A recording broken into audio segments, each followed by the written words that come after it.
जिसके बाद इस वीडियो देखने के बाद आपको दोबारा ये चैप्टर पढ़ने की कभी जरूरत पड़ेगी नहीं और यही चैप्टर आपका एमडीकेट में भी इजीली चल जाएगा। सो बिना टाइम को वेस्ट किए वीडियो को स्टार्ट करेंगे, बट उससे पहले जो हमारे चैनल पर न्यू आए जल्दी जल्दी सब्सक्राइब कर दे, वीडियो को लाइक कर दे और ज्यादा से ज्यादा शेयर कर दे, क्योंकि ये चैप्टर जो मैं आपको बताऊंगी यही आपके बोर्ड एग्जाम्स में आएगा। इनमें से ही सवाल पूछ जाएंगे, बाहर से पेपर नहीं आएगा।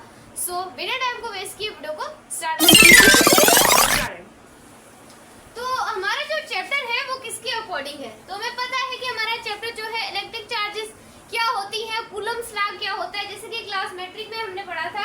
इलेक्ट्रिक फील्ड इंटेंसिटी क्या होती है, यस लॉ क्या होता है, इस तरीके से ये सारे सवाल आते हैं आप लोगों के। सो सबसे पहले हम पढ़ेंगे कि इलेक्ट्रिक चार्ज क्या होती है। देखिए सारे अपना माइंड इधर करें। इलेक्ट्रिक चार्ज आप उसे कहते हैं, वो प्रॉपर्टी होती है, वो मटेरियल होता है, यानी कि एक मटेरियल जब किसी दूसरे मटेरियल पर या एक ऑब्जेक्ट किसी दूसरे ऑब्जेक्ट के जब फोर्स एग्जर्ट करता है, जब फोर्स एग्जर्ट करता है, और वो फोर्स कौन सी होगी, सो आप मुझे कमेंट में बताएंगे। अभी मैं आपको बता देती हूँ कि वो जो फोर्स होगी वो इलेक्ट्रोस्टैटिक फोर्स होगी उन दोनों के बीच में। आप लोगों को पता है कि फोर्सेस और चार्जेस अगर वो नेगेटिव पॉजिटिव चार्ज होगी यानी कि अनलाइक चार्जेस होंगी तो वो क्या करेंगी, हमने क्लास मैट्रिक में पढ़ा था, क्या अट्रैक्ट करेंगी, बिल्कुल अट्रैक्ट करेंगी। अगर सेम चार्जेस होगी, पॉजिटिव पॉजिटिव होगा रिपेल करेगा, नेगेटिव नेगेटिव होगा रिपेल करेगा, नेगेटिव पॉजिटिव को या पॉजिटिव नेगेटिव ये दोनों ही क्या करेंगी, चार्जेस आप लोगों की क्या करेंगी, अट्रैक्ट करेंगी। सो इस वजह से ये आप लोगों के पास क्या होती है, इलेक्ट्रिक चार्ज होती है। अब अपने माइंड को थोड़ा सा फ्रेश करें स्टूडेंट्स, क्योंकि चैप्टर इज आल्सो इम्पोर्टेंट। अब हमारे पास ये है कि charge negative and axis of. अब देखिए यहाँ पर अगर आप लोगों की चार्ज पॉजिटिव होगी, पॉजिटिव चार्ज होगी आप लोगों की, तो उसमें जो आपके इलेक्ट्रॉन्स होंगे वो उसकी क्या होगी, कमी होगी।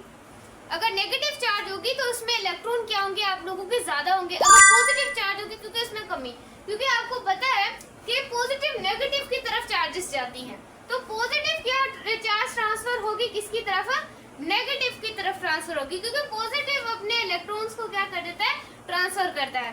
तो यहाँ से क्या हो जाएंगे, इलेक्ट्रॉन आप लोगों के ट्रांसफर हो जाएंगे, क्योंकि पॉजिटिव नेगेटिव की तरफ, पॉजिटिव अपने इलेक्ट्रॉन को नेगेटिव को, इस वजह से आप लोगों का जो नेगेटिव चार्ज है उसके अंदर आप लोगों के इलेक्ट्रॉन ज्यादा होते हैं। इस तरीके से अगर देखा जाए कि हम इसका मास की अगर बात करें, अगर हम इसके मास कंपैरिजन की बात करें, तो आप लोगों को मैंने अभी बता दिया कि जो नेगेटिव चार्ज होती है उसका मास भी ज्यादा होगा। क्यों ज्यादा होगा, क्योंकि पॉजिटिव नेगेटिव को इलेक्ट्रॉन क्या कर देगा, ट्रांसफर कर देगा। कोई मुश्किल है, कोई मुश्किल है, मेरी वीडियो देखने के बाद कभी किसी को कोई कंफ्यूजन नहीं रहेगी, सो आपको भी नहीं रहेगी। जरा देखिए यहाँ पर मेथड्स ऑफ चार्जिंग। देखिए चार्जिंग के मेथड्स आप लोगों के पास कितने होते हैं भाई, चार्ज को प्रोड्यूस करवाना, जैसे कि क्लास मैट्रिक में हमने पढ़ा था, इस तरीके से हम क्या करवाते, रब करवा रहे थे, इस तरीके से रबिंग करवा रहे थे, फ्रैक्शन लगवा रहे थे। एक मेथड होता है जिसे आप फ्रैक्शन कहते हैं, और जो फ्रैक्शन किस मेथड से होती है, by the process of the rubbing. जब आप रबिंग करते हैं तो वो क्या होती है, फ्रैक्शन पैदा होती है। कैसे, रबिंग। अब रबिंग के दौरान मेरे ये दो हाथ हैं, मेरे दो हाथ हैं, ये जब आपस में फ्रैक्शन करेंगे तो यहाँ पर इलेक्ट्रॉन क्या हो जाएंगे, दूसरे मटेरियल के ऊपर ट्रांसफर हो जाएंगे, या बी ए के ऊपर हो जाएगा, या ट्रांसफर जो होते हैं तो ही आप लोगों की चार्जेस क्या होती हैं, प्रोड्यूस होती है। क्लियर हुआ माय स्टूडेंट। और चार्जिंग के तीन मेथड होते हैं, एक हमारे पास होता है कंडक्शन, तीसरा हमारे पास होता है इंडक्शन। मैंने आपको क्लास मैट्रिक में भी पढ़ाया था, आपकी एनसीईआरटी भी थी, वैसे भी पाकिस्तान इंडिया का कॉन्सेप्ट थोड़ा सा सिमिलर है। तो कंडक्शन वो होती है जो कांटेक्ट में हो। कैसे कांटेक्ट में हो, इधर मैं एक मटेरियल भी शो करवाऊंगी, या मैं आप लोगों को यहाँ पर बता देती हूँ, कहाँ पर बताऊँ। सो मैं इसे यहाँ से क्या कर देती हूँ स्टूडेंट्स, रिमूव कर देती हूँ। आई होप आप लोगों ने यहाँ से कॉपी कर लिया हो। सो आई कैन रिमूव इट, तो मैं यहाँ से क्या कर लेती हूँ, इसे रिमूव कर लेती हूँ। ये आप लोगों के पास क्या है, मेटल है, ये क्या है, मेटल है, ये पॉजिटिव चार्ज है, ये भी पॉजिटिव चार्ज है, ये नेगेटिव है, ये भी नेगेटिव है। ये हमारे पास क्या है, एक मैं चार्ज बॉडी इसके पास ले आई, मेटल की क्या ले आई, चार्ज बॉडी इसके पास ले आई। ये मेरे पास क्या है, इंसुलेटर, ये मेरे पास क्या है, इंसुलेटर। मैं इसके बाद जैसे ही चार्ज बॉडी लेके आई तो ये एक मेटल के साथ ये जो चार्ज प्लेट है, ये जो चार्ज में बॉडी लाई, चार्ज बॉडी, और वो जो चार्ज बॉडी है वो पॉजिटिव ले आई या नेगेटिव ले आई as you wish my student. So इस वजह से ये जब कांटेक्ट में आएंगे सो क्या होगा, सो अब मुझे बताएंगे कि उसमें से हमारी जो बॉडी है वो चार्ज हो जाएगी। जो कसम की आप चार्ज करना चाहे पॉजिटिव करना चाहेंगे नेगेटिव। क्लियर? अगर एज कंपेयर टू हम यहाँ पर इंडक्शन की बात करें, इंडक्शन क्या होती है? Separation of the charges. Separation of the charge is the electrostatic induction. अब यहाँ पर देखा जाए कि भाई ये इंडक्शन क्या होती है, तो इंडक्शन में ये जो आप रोड लाए हैं ना कोई भी, इस रोड को आप नोट कर कॉन्टेक्ट, इसको आप कॉन्टेक्ट में नहीं लाएंगे, इसको आप कॉन्टेक्ट में नहीं लाएंगे। क्लियर होगा student? I hope my student your concept is crystal clear. अब देखिए प्रॉपर्टी ऑफ इलेक्ट्रिक चार्जेस। आप लोगों के पास जो इलेक्ट्रिक चार्जेस की प्रॉपर्टीज होती हैं वो क्या होती है? एक तो होती है additivity of charge. Charge follow in algebraic addition because charge is a scalar quantity. यहाँ पर देखिए वो चार्ज आप लोगों की अलजेब्रिक एक्सप्रेशन में होगी। यहाँ पर आपकी डायरेक्शन का कोई है ही नहीं, क्योंकि डायरेक्शन यहाँ पर है ही नहीं। डायरेक्शन का कोई खंजर ही नहीं है, इसको यहाँ से डायरेक्शन को डिलीट कर दें, डायरेक्शन का कोई मसला ही नहीं है। यहाँ पर सिर्फ आपने अलजेब्रिक एक्सप्रेशन यूज करनी है। अगर हम यहाँ से दोनों को ऐड कर लेते हैं तो ये -6u आ जाएगा प्लस, इस तरीके से आपकी जो ऑन यहाँ पर चार्ज की वैल्यू आप लोगों की क्या बनेगी? 0। ये तो सिंपल है, ये नहीं पूछा जाएगा। जो मैंने आपको इंट्रोडक्शन दिया है इतनी मेहनत के साथ, वीडियो को पॉज करें थोड़ा सा भी अगर आपको समझ नहीं आ रहा। दूसरा हमारे पास होता है क्वांटिजेशन ऑफ चार्ज, कि भाई क्वांटिजेशन ऑफ चार्ज क्या होती है। यहाँ पर देखें the net of charge transfer from one body to another always integer multiple. देखिए क्वांटी का मतलब होता है packet, packet fixed, packet fix यानी कि फिक्स्ड क्वांटिटी, एक फिक्स्ड क्वांटिटी। कैसे? द नेट चार्ज जब ट्रांसफर होती है एक बॉडी से अनदर बॉडी में तो उसकी क्या होती है? फिक्स्ड क्वांटिटी होती है, यानी कि वो फिक्स होती है। सो आप उसे क्वांटिजेशन ऑफ चार्ज कहते हैं। यहाँ पर आप लोगों की जो चार्ज होंगी वो नंबर ऑफ के हिसाब से होगी। अगर आप लोगों का एक इलेक्ट्रॉन होगा, एक इलेक्ट्रॉन यानी कि एक बॉडी है, ये एक बॉडी है, ये दूसरी बॉडी, ये एक चार्ज है, दूसरी कोई चार्ज है। अब ये इलेक्ट्रॉन ट्रांसफर करेंगी तभी तो चार्ज प्रोड्यूस होगा। अगर एक इलेक्ट्रॉन है तो इतना चार्ज होगा, 2 है तो इतना होगा, 3 है तो फिर भी इतना होगा। अगर देखें 3 है तो 3 मल्टीप्लाई यहाँ पर हो जाएगा 3 मल्टीप्लाई 1.6 मल्टीप्लाई 10⁻⁻90। 3 यहाँ पे नंबर ऑफ इलेक्ट्रॉन क्या हो रहे हैं वहां से ट्रांसफर हो सकते हैं। Clear my student? I hope concept clear हो। एक और चीज मैं आप लोगों को बताना चाहूंगी जो कि आप लोगों को सीखने के लिए मोस्ट इम्पोर्टेंट है। आप कहेंगे कि टीचर वो कौन सी चीजें आप हमें अभी बताएं। देखिए माय स्टूडेंट, जो कि मोस्ट इम्पोर्टेंट बच्चों का सवाल हमसे यही रहता है कि बताएं कि मैम अगर न्यूट्रॉन जो होता है उसका मास जो होता है वो प्रोटॉन से ज्यादा होता है, लेकिन काफी जगह पे एमसीक्यू सेम ही आ जाता है कि जो न्यूट्रॉन का मास होता है वो प्रोटॉन के मास के बराबर होता है, लेकिन ऐसा नहीं होता, पॉइंट्स का डिफरेंट होता है। तो आपने पॉइंट के डिफरेंट को ध्यान रखना है। कैसे ध्यान रखेंगे जरा देखें। अगर आप लोगों का न्यूट्रॉन है तो 1.674 होगा मल्टीप्लाई 10⁻⁻27 होगा, ये न्यूट्रॉन है। अगर प्रोटॉन का मास देखा जाए 1.672 मल्टीप्लाई 10⁻⁻27। Clear my student? इतना सा फर्क है सिर्फ 2 पॉइंट का, लेकिन फिर भी न्यूट्रॉन क्या है? ग्रेटर है इसके प्रोटॉन के। ऐसे ही प्रोटॉन ग्रेटर है इलेक्ट्रॉन के। क्लियर हुआ माय स्टूडेंट्स? अब जो सवाल आता है कि इलेक्ट्रॉन का मास कितना होता है, सवाल ये आता है इलेक्ट्रॉन का मास कितना होता है, तो ये लिख लीजिएगा इतना होता है। सही है। अब इनकी जो चार्ज की वैल्यू होती है, वो चार्ज की वैल्यू क्या होती है? चार्ज की वैल्यू इनकी क्या होती है? सिमिलर ही होती है, प्रोटॉन की और इलेक्ट्रॉन की। इनकी दोनों चार्ज, क्योंकि न्यूट्रॉन के ऊपर कोई चार्ज नहीं होती, लेकिन मास होता है, इनका मास होता है। रदरफोर्ड, ये सारे जो साइंटिस्ट आए तुमने पढ़ा होगा, ये सारे जो साइंटिस्ट है, क्योंकि यहाँ पर आपको हर चीज मिलती है इस चैनल पर और मेरे पढ़ाने पर। देखिए ये था एक कॉन्सेप्ट जो कि स्टूडेंट को एमटी गेट में फंसाता है, तो अब नहीं फंसेंगे आप।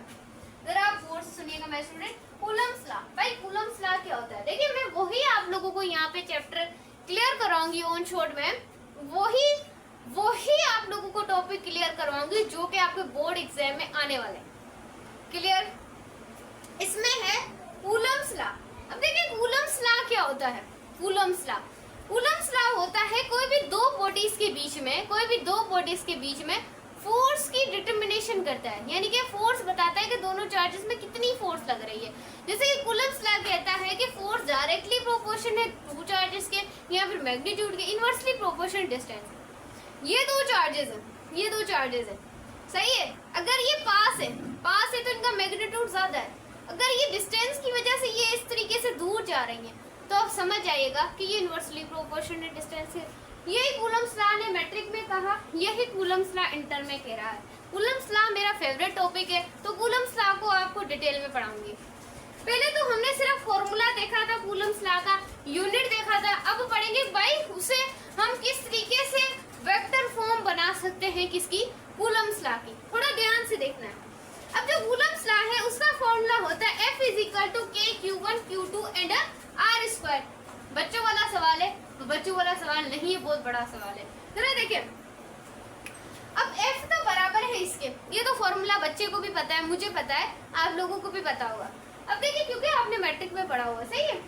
अब देखिए यहाँ पर F जो फोर्स है वो, अब फोर्स जो है ये पूरी बराबर हो जाएगी आप लोगों के 1/4 πε0, सही है। उसके बाद Q1 Q2 R² ऐसे ही रहेगा, इसे भी लिख सकते हैं हम, आप लोगों की मर्जी है। उसके बाद है आप लोगों के पास के 1/4 πε0, इसका जो बराबर है ये पूरी वैल्यू, ये कांस्टेंट, ये बराबर है 9 × 10⁻⁹ newton metre square coulomb -2। Clear? Coulomb यानी कि चार्ज। उसके बाद है ε0 की वैल्यू, ये हर जगह पे गलत लिखी होती है, कहीं ये रियल वैल्यू है तो इसको आपने याद रख लेना है, सही है माय स्टूडेंट्स। उसके बाद है हमारे पास vector form of Coulomb's law, कि भाई कूलम्स लॉ की वेक्टर फॉर्म किस तरीके से होगी। जरा गौर से तुमने देखना है क्योंकि ये आता है मेन आप लोगों की वीडियो का पार्ट।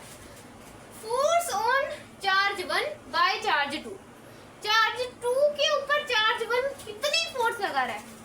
चार्ज 2 ने चार्ज 1 के ऊपर कितनी फोर्स लगाई? जरा गौर से तुम देखो। अब F12 यानी कि यहाँ डायरेक्शन शो करेगा ना, क्योंकि यहाँ वेक्टर हो रहा है। अब देखिए यहाँ पे ये 2 ने 1 के ऊपर कितनी फोर्स लगाई? 1 charge force on charge 1 by charge 2। इस तरीके से आप लोगों ने इसे समझ लेना है। उसके बाद है कि Q1 Q2 एंड R², ये तो तुम्हें पता ही है। यहाँ पर एक डायग्राम बनी हुई है, और वो डायग्राम तुम्हें क्या कह रही है? अब देखिए ये चार्ज, इन दोनों के बीच का जो डिस्टेंस है वो R² है, क्योंकि ये R को हम किस लिए शो करते हैं? ताकि डिस्टेंस, तो इन Q1 एंड Q2 के बीच का ये क्या है? डिस्टेंस है, क्योंकि जो 2 है वो 1 के ऊपर क्या लगा रहा है? फोर्स एक्सर्ट कर रहा है। सो फोर्स एक्सर्ट कर रहा है तो हमारे पास हो जाएगा R21 2 1 के ऊपर क्या कर रहा है? फोर्स को एक्सर्ट कर रहा है। Clear my student? ये 1 है, समझ आएगा। अब थोड़ा गौर से देखें। अब ये जब R21 आ गया तो ये एक यूनिट वेक्टर है। ये क्या है? एक यूनिट वेक्टर है। जरा गौर से, क्योंकि डायग्राम के थ्रू मैंने आपको समझाया है। उसके बाद है F12 K Q1 Q2 R²। इस तरीके से R21 एंड R21 हो जाएगा। क्लियर? यहाँ पर आप लोगों ने क्या देखना है? Main important. अब ये जो R के साथ क्या हो जाएगा? ऐड हो जाएगा, तो यहाँ R³ आ गया, और ये K Q1 Q2 ये ऐसे ही रहेगा। Clear my student? और इसकी जगह पे ये किसकी तरफ गया? ये इसकी तरफ गया, बाकी क्या बचा? R1 and R2। तो ये इस तरीके की कंडीशन में आ गया। ये इक्वल तो है, लेकिन अपोजिट वर्क करने जैसे कि F12 कुछ इस तरीके का वर्क करेगा और F21 कुछ इस तरीके का वर्क करेगा। क्लियर हुआ? उसके बाद है now F2 minus F12।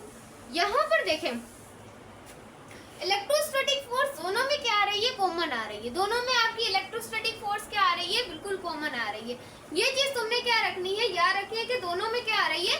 Common आ रही है। उसके बाद देखें F21 माइनस, ये तो फिर पूरा प्रोसेस वही है। वहां पर आप लोगों का क्या आ रहा था, R1 R2, यहाँ पर R2 R1। सिंपल है, ये कोई मुश्किल की बात तो है ही नहीं, मुश्किल चैप्टर ये है ही। उसके बाद है डाइलेक्ट्रिक कांस्टेंट। अब डाइलेक्ट्रिक कांस्टेंट क्या है, the ratio of force between two charges, वो रेशियो है दो चार्जेस के बीच का वो रेशियो जिसके ऊपर हम force of a medium same distance. कैसे, समझ नहीं आया? तो यहाँ पर देखें, अब आप लोगों की जो फोर्स है वो वैक्यूम के ऊपर भी लग सकती है और आपकी जो फोर्स है वो मीडियम के ऊपर भी लग सकती है। ये सिंपल है, मीडियम पर लगे या इस पर लगे। तो ये हमारे पास क्या होता है, dielectric constant between two charges के बीच में फोर्स होती है, यहाँ पर मीडियम पे लगे, यहाँ वैक्यूम पे लगे। अब ये जो K है, ये आप लोगों का क्या है, वैक्यूम है। वैक्यूम को शो के फोर्स वैक्यूम पे लग रही है, ये फोर्स कहाँ पर लग रही है, मीडियम पर। फिर K इज इक्वल टू, ऐसे भी लिख सकते हैं, आप इससे, ये क्या हो जाएगा, मीडियम हो जाएगा, ये वैक्यूम हो जाएगा। इस तरीके से आप इसको यानी कि मीडियम भी लिख सकते हैं या फिर वैक्यूम भी। इस तरीके से आप इसे काफी फॉर्म में लिख सकते हैं। ये जो फॉर्म होगी ये आपकी परमिटिविटी होगी और ये आप लोगों की क्या होगी, रिलेटिव परमिटिविटी होगी। क्लियर हुआ? सो ये है कॉन्सेप्ट। कोई बड़ा काम तो फर्स्ट इंटर में किया ही नहीं गया। इंटर में कोई ना मेन चीजें आप लोगों को बता रही हूँ जो कि इस बार बोर्ड एग्जाम्स में आई जाएंगी। बाकी जो आप लोग पढ़ते हैं एक्स्ट्रा वो आप लोगों की मर्जी है, बट आप लोगों की एनसीईआरटी के अकॉर्डिंग यही आएगा। What are electric line and line of force. Electric line और लाइन ऑफ फोर्स हमारे पास क्या होता है, जरा गौर से तुमने देखना है कैसे। अब देखिए, electric line of force, electric line of force an imaginary line has such that the tangent draw at any point gives a direction of force in a positive charge। कैसे, जरा गौर से देखें। एक इलेक्ट्रिक फील्ड लाइन है, वो imaginary line है, ख्याली पलाव है। ख्याली पलाव बहुत बनाते हैं दिमाग में हम, ऐसे ही यहाँ पे इलेक्ट्रिक फील्ड इमेजिनरी लाइन है, इमेजिनरी का ख्याली। अब टेंजेंट ड्रॉ है, वहां पर डायरेक्शन बताएगी। टेंजेंट का मतलब है जो कि आपको किसी भी डायरेक्शन बता रही, पॉजिटिव चार्ज की क्या नेगेटिव डायरेक्शन बताती है, तो उसे टेंजेंट ड्रॉ करते हैं तो आप किसी भी फोर्स की आप लोगों को क्या दिख जाएगी, उसकी डायरेक्शन दिख जाएगी। क्लियर ना स्टूडेंट? अगर आप लोगों के पास आइसोलेटेड पॉजिटिव चार्ज है या आइसोलेटेड नेगेटिव, पॉजिटिव हमेशा आप लोगों की किससे होगी, आउटवर्ड होगी, ऐसे आउटवर्ड होगी, और आइसोलेटेड नेगेटिव चार्ज क्या होगी, इनवर्ड होगी। Outward inward, positive outward negative inward. Clear?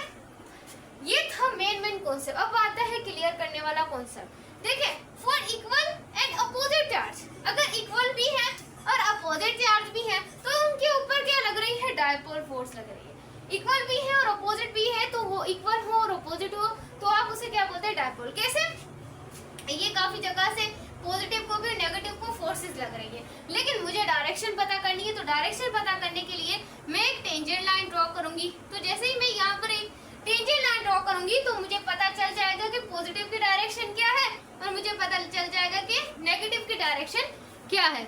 सो इस तरीके से माय स्टूडेंट मुझे पता लग जाएगा कि इनकी डायरेक्शन क्या है। गौर से सुनना है। अगर फॉर इक्वल और सेम चार्जेस हो तो क्या करेंगे, अगर आप लोगों की इक्वल हो और सेम चार्जेस हो सो वो क्या हो जाएंगी, न्यूट्रल हो जाएंगी। स्टूडेंट बाकी जो आप लोगों को कॉन्सेप्ट है वो मैं आप लोगों को न्यूमेरिकल वाली वीडियो में, एक ही टॉपिक बचा है उसको मैं न्यूमेरिकल वाली वीडियो में आपको क्लियर करवा दूंगी। बाकी जो आपके बोर्ड एग्जाम एनसीईआरटी के अकॉर्डिंग जितने भी टॉपिक थे वो मैंने आपको इस वीडियो में क्या करवा दिए हैं, क्लियर करवा दिए हैं। वीडियो कैसी लगी? वीडियो अच्छी लगे तो वीडियो को लाइक करना है, चैनल को सब्सक्राइब करना है, ज्यादा से ज्यादा फ्रेंड्स में इस वीडियो को शेयर करना है ताकि आप लोगों को इस चैनल पर इंफॉर्मेटिव कंटेंट हमेशा के लिए मिलता रहे। सो इस वजह से हम अब लाएंगे क्लास 12 का सेकंड चैप्टर। सो आपने उसका वेट करना है तो इस चैनल को सब्सक्राइब, कमेंट में कुछ ना कुछ लिख कर जाना है ताकि हम आप लोगों के लिए अभी एनसीईआरटी के नोट्स लेकर आए, सारी चीजें लेके आए कलेक्ट कर। तो मिलते हैं नेक्स्ट वीडियो में, तब तक के लिए अल्लाह।